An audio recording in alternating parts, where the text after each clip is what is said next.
छत्तीसगढ़ में मंत्रिमंडल विस्तार के बाद अब तक किसी भी मंत्री को कोई विभाग का बंटवारा नहीं हो सका है और यही सभी गलियारों में चर्चा का विषय बना हुआ है कि आखिरकार छत्तीसगढ़ में सरकार किस तरीके से चल रही है और बीजेपी आखिर किस स्ट्रेटजी के साथ में फॉलो करती हुई नजर आ रही है। आखिर इसके पीछे की वजह क्या है?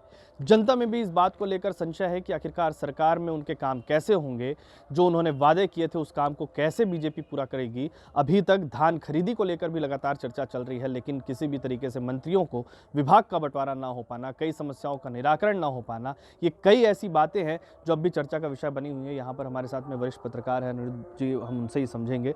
सर, सबसे पहले तो बीजेपी की स्ट्रेटजी पहली बार इतनी बदली है कि वो मुख्यमंत्री के नाम को लेकर पहले चर्चा देर तक चली, उसके बाद फिर मंत्रिमंडल विस्तार को लेकर समय ज़्यादा लंबा खिंच गया और अब मंत्रिमंडल विस्तार के बाद अब विभाग का बंटवारा नहीं हुआ है। कैसे देख रहे हैं आप इसे? वाकई मंत्रिमंडल का विस्तार, बात तो ये तक के थी कि 24 तारीख को जो है वहाँ पे मंत्रियों का विभाग जाएगा, मंत्रियों का नाम सामने आएगा। लेकिन गनीमत है कि चलिए 2 दिन पहले वो मंत्रियों के नाम तो ले आए सामने, ये अपने आप में बहुत बड़ी बात है।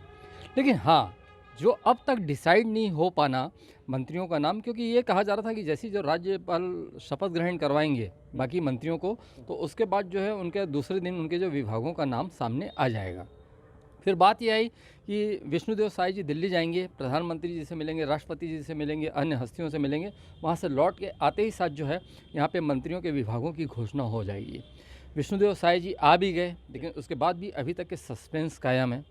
और जहाँ तक कि मैं समझ पा रहा हूँ, क्या विष्णुदेव साय जी वाकई में केंद्र सरकार में मंत्री रहे, संगठन में भी उन्होंने काम किया, बहुत लंबा राजनीतिक अनुभव रहा उनका। लेकिन जो एक मुख्यमंत्री पद की जो उनके ऊपर जिम्मेदारी आई है, मेरे ख्याल से मैं तो नहीं समझता कि जो है शायद चुनाव से पहले उनकी कल्पनाओं में ये पद रहा हो। और निश्चित रूप से छत्तीसगढ़ प्रदेश भले जो है अन्य राज्यों की तुलना में लोग उसको क्षेत्रफल के हिसाब से, जनसंख्या के हिसाब से जैसे भी छोटा मानते हो, लेकिन यहाँ चुनौतियाँ जो हैं शुरू से ज़्यादा रही और ये बहुत मतलब प्रतिष्ठा वाला स्टेट रहा। अभी आपने विधानसभा चुनाव में देख ही लिया। अब बात यह है कि मंत्रियों का जो अब तक विभागों का जो है ना उस पर से जो धुंध नहीं छट पाना, तो वास्तव में ये अब तक जो है छट जानी चाहिए थी। उसकी वजह यह है कि देखिए क्या कि बात यह है कि हेल्थ डिपार्टमेंट बड़ा संवेदनशील मामला होता है, उसमें मतलब है ना बड़े निर्णय की ज़रूरत होती है। स्वास्थ्य जो है वो अभी तक के कहीं कुछ उस पर स्थिति साफ़ नहीं है। अभी आने वाले समय में परीक्षा को कितने महीने शेष हैं, कोई बहुत ज़्यादा समय शेष नहीं है। स्कूल और कॉलेज, तो अभी तक के जो स्कूली शिक्षा और अपना उच्च शिक्षा, इस पर तुरंत निर्णय की ज़रूरत होती है। फिर एक बहुत महत्वपूर्ण होता है नगरीय प्रशासन, वो जो विभाग है सीधे सीधे नगर निगमों और नगर पालिकाओं से जुड़ा होता है। तो जिसमें जो है फिर वहाँ से जैसे जैसे निर्देश ऊपर से जो होते हैं, तो उस तरीके की एक कार्यप्रणाली जो है नगर निगमों और नगर पालिकाओं में बनती है। लेकिन अभी नगरीय प्रशासन विभाग, उसको लेके संशय बना हुआ है। मतलब कुल मिला के जो इतने सारे जो विभागों को लेके जो संशय की स्थिति बनी हुई है, तो सीधे सीधे जो है मतलब ये कि बड़े शहरों से लेके गांव तक में इसका कहीं ना कहीं असर है। क्योंकि निर्णय तो हुए, सरकार बनते हुए निर्णय तो हुए, लेकिन प्रधानमंत्री आवास को लेकर निर्णय हुए, फिर जो बकाया किसानों का जो बोनस था उस पर हुए। चलिए, बहुत अच्छी बात है, यह मतलब है कि गरीबों पे और किसानों पे सोचा गया, उसको सैल्यूट करना चाहिए। लेकिन और भी बहुत सारी चीज़ें। फिर दूसरी बात है, विकास के क्रम में भारतीय जनता पार्टी का जो 3 शासनकाल था, तो उसकी जो पहचान थी वो इंफ्रास्ट्रक्चर के कारण, इंफ्रास्ट्रक्चर डेवलपमेंट में जो बहुत ज़्यादा काम हुआ था उनके शासनकाल में, उसकी लोग मिसाल आज भी देते हैं। हम जहाँ आज रायपुर में खड़े हैं वहाँ पे भी दी जाती है।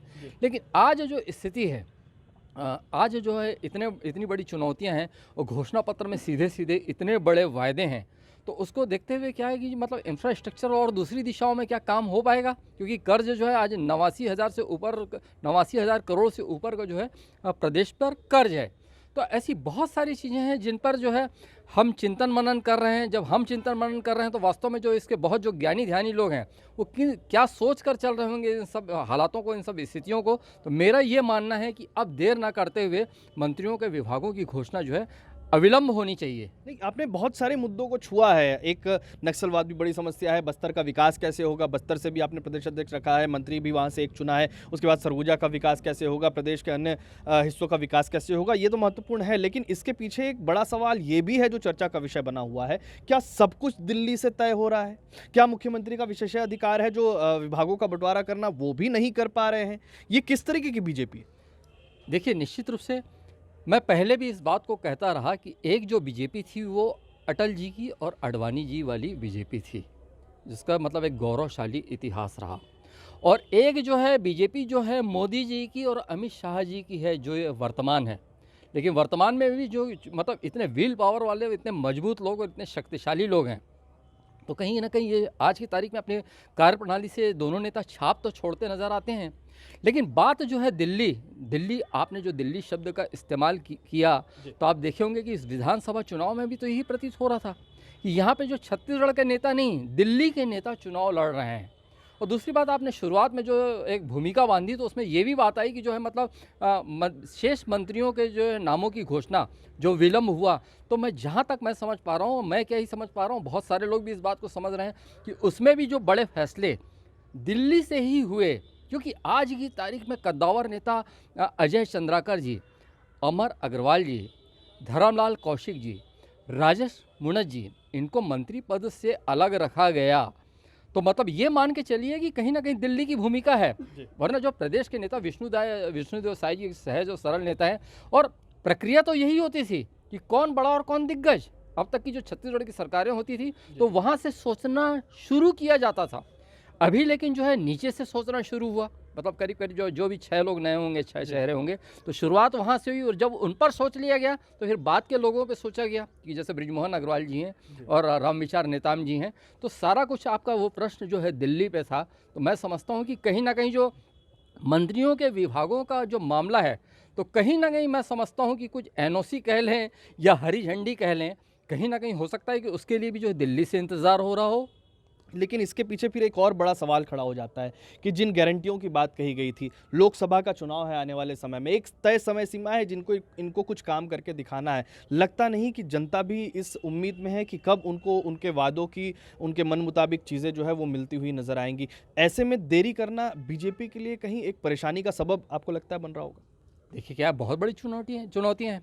अंडर करंट, इस चुनाव में जो अंडर करंट चला, और जब अंडर करंट चलता है ना, तो मतलब जो पब्लिक के जो भीतर की नाराज़गी रहती है, जब बहुत कुछ सोची समझी रहती है पब्लिक, तो फिर वो ऐसा फैसला देती है कि जो अभी आया।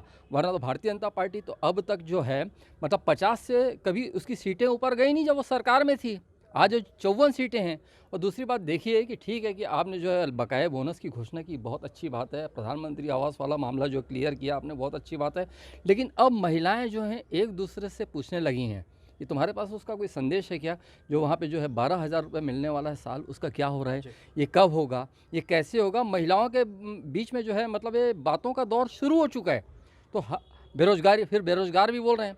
ये बेरोजगारी भत्ता हमको मिल रहा है, क्या ये अभी रहेगा कि आगे रहेगा? नई सरकार इसको जारी रखेगी कि नहीं रखेगी? ये मतलब बहुत जो छोटी चीज़ें हैं, मतलब छोटी चीज़ें, मैं छोटे शब्द का इस्तेमाल कर रहा हूँ, तो मतलब ये नहीं कि गौण चीज़ें है, बहुत महत्वपूर्ण चीज़ें। तो ये बातचीत का और जो क्रम शुरू हो गया है, बातचीत का दौर शुरू हो गया है।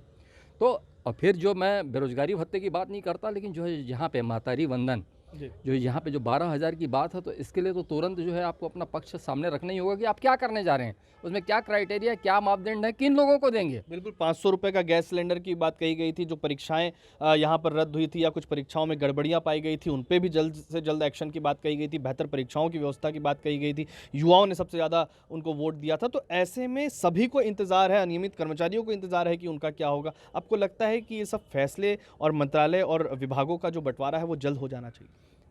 मंत्रालय का बंटवारा तो इसलिए जल्द हो जाना चाहिए कि यहाँ पे बड़े बड़े आला अफसर हैं, वो अभी कन्फ्यूज़न की स्थिति में कि कहाँ कब क्या है, किधर क्या होने वाला है। तो जब अगर कहीं वहाँ पे जो बड़े बड़े जो फैसले लेते हैं, जो क्रियान्वयन में जो अहम भूमिका निभाते हैं, वो आला अफसर अगर कहीं आज जो है भ्रम की स्थिति में है, चलिए मैं भ्रम शब्द भी हटा लेता हूँ, तो मतलब कोई दिशा निर्देश नहीं है, कुछ स्पष्ट निर्देश नहीं है, और कुछ उनको अभी आगे का रास्ता नहीं मालूम है, तो फिर पब्लिक तो किस मोड में होगी। तो दूसरी बात, मैं और एक चीज़ करता हूँ, हर आदमी अलग अलग सोचता है। एक सामान्य नारी की मैंने बात किया, महतारी वंदन की। अब ये भी है कि सीबीआई के जो है यहाँ पे जो है रास्ते खुलेंगे आने के, क्योंकि इनका आरोप है कि पिछली बार जो है सीबीआई को प्रतिबंधित कर दिया था सरकार ने, उसको हम खोलेंगे। फिर ये झीरम वाला मामला भी है, आपने नक्सलवाद का आपने जिक्र किया, तो मैं झीरम की बात कर रहा हूँ कि झीरम घाटी वाला मामला है। तो क्या दो सरकारें निकल गई। 2013 मई में हुआ था, वो भारतीय जनता पार्टी की उस समय सरकार आई थी, उस 5 साल में झीरम का सच सामने नहीं आया। कांग्रेस की सरकार 2018 में आई, 23 तक रही, झीरम का सच सामने नहीं आया। तो क्या झीरम पे भी कोई बहुत बड़ा निर्णय होगा? और बहुत पहले राजनाथ सिंह जी जब गृह मंत्री थे तो उन्होंने कहा था कि अगर फिर भारतीय जनता पार्टी की सरकार केंद्र में आई तो नक्सलवाद का खात्मा हो जाएगा। उसके बाद 5 साल हुए, नहीं हो पाया। अमित शाह जी भी कह चुके हैं, मंच से, चुनाव के मंच से कह चुके हैं, अभी कहा था उन्होंने कि नक्सलवाद पे जो है मतलब बिल्कुल हम जो है नकेल कसने में कामयाब होंगे।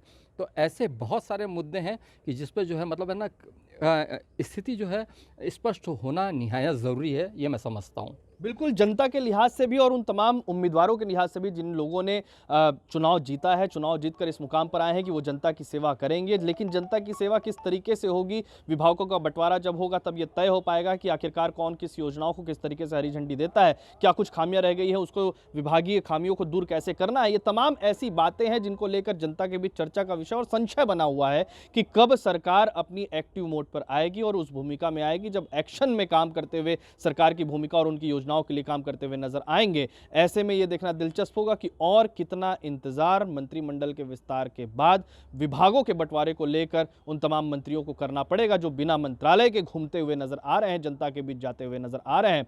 सभी को इस बात का इंतजार है, लेकिन क्या इसका फैसला आला कमान करेगी, यह अब भी एक प्रश्नवाचक चिन्ह बना हुआ है। छत्तीसगढ़ से संतोष साहू के साथ TV9 के लिए अमित मिश्रा।